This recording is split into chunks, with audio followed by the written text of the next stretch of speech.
Netanyahu defends decision to address Congress. Today we are no longer silent. In speech to American-Israeli Public Affairs Committee, the Israeli Prime Minister insists visit to Congress is necessary to control Iran's nuclear potential. An undaunted Benjamin Netanyahu has defended his decision to defy the White House and accept an invitation from Republican leader John Boehner to address Congress on Tuesday on the risk of a nuclear deal with Iran. Though he acknowledged his speech may have been interpreted as partisan intervention in U.S. politics, the Israeli Prime Minister insisted it was a necessary step given his fears that the international talks would fail to adequately contain Tehran's nuclear potential. The days when the Jewish people are passive in the face of threats to annihilate us, those days are over, he told an audience of around 16,000 people at the American-Israeli Public Affairs Committee annual party conference in Washington. Today we are no longer silent. Today we have a voice. Tomorrow, as Prime Minister of the one and only Jewish state, I plan to use that voice, he added, in what was effectively a warm-up speech before Tuesday's appearance before a joint meeting of Congress. The speech, which comes just 2 weeks before a hotly contested election in which Netanyahu is seeking a third term in office, has promoted one of the worst crises in relation between Israel and U.S. by accepting an invitation from the Republican Speaker of the House of Representatives, John Boehner.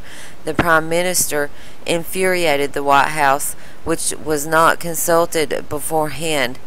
Both Netanyahu and the U.S. Ambassador of the UN, Samantha Power, who addressed Speake earlier on Monday, insisted that the U.S.-Israeli relationship would survive their differences over how to handle the threat of Iran developing nuclear weapons.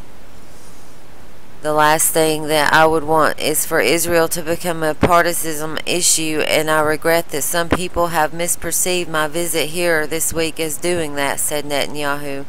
My speech is not intended to show any disrespect to President Obama or the esteemed office that he holds, he added. Power stressed her role as covering Israelis back at the United Nations, saying the U.S. relationships with Israel transcends all politics and it always will. But the tensions were never far from the surface, and Power, who was added to the itinerary at the last minute, was introduced by APEC officials who asked that the audience treat speakers as guests in our home. Debating the most effective policy both within our respective democracies and among partners is more than useful. It is a necessary part of arriving at informed decisions, she said. Politicizing that process is not. The stakes are too high for that. More challenging still will be an appearance by U.S. National Security Advisor Susan Rice later on Monday evening, who had been accused by Israel of backing a deal that would only temporarily prevent Iran from developing nuclear weapon technology. There will never be a sunset on America's commitment to Israel's security, insisted Power, in anticipation of a line expected to feature heavily in Netanyahu's critique of the talks on Tuesday, but vehemently rejected by the House. In an otherwise largely glowing speech on the special relationship between the two countries, Powers also reminded her audience of earlier clashes between the Obama administration and Netanyahu over the stalled Palestinian peace process. As the successful U.S. administrations have made clear for decades, Israeli settlement activity damages the prospect for peace, nor will one-sided actions in international bodies or accession to international treaties, such as actions against Israel at the International Criminal Court, helps us get to a negotiated solution, she said. But Netanyahu was emphatic that his government was a unique ally to Washington during times of growing regional tension. As our region descends into medieval barbarism, Israel is the one that holds up these values common to us and to you, he said. In a dark and savage and desperate Middle East, Israel is a beacon of humanity, of light and hope.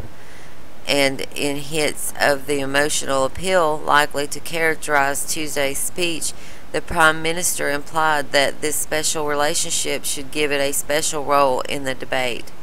America and Israel are more than friends. We are like family, he said. Alright, folks, so I saw the speech today. It was pretty good, actually. And seeing that he got standing ovations from the people who were watching the speech, I just wonder how Obama's going to take that. It kind of makes Obama looks kind of pitiful, for not showing up, because it's obvious that everyone there who is watching Netanyahu speak is interested in hearing him speak and is glad that he is there. So I would like to know what Obama was doing at the time of that speech, and I would like to know what his thoughts are now, and if maybe he might tuck his tail between his legs and show up tomorrow. I doubt it, though. I think he's being ridiculous. But anyway, leave your thoughts and comments below, and I will talk to you later. Bye.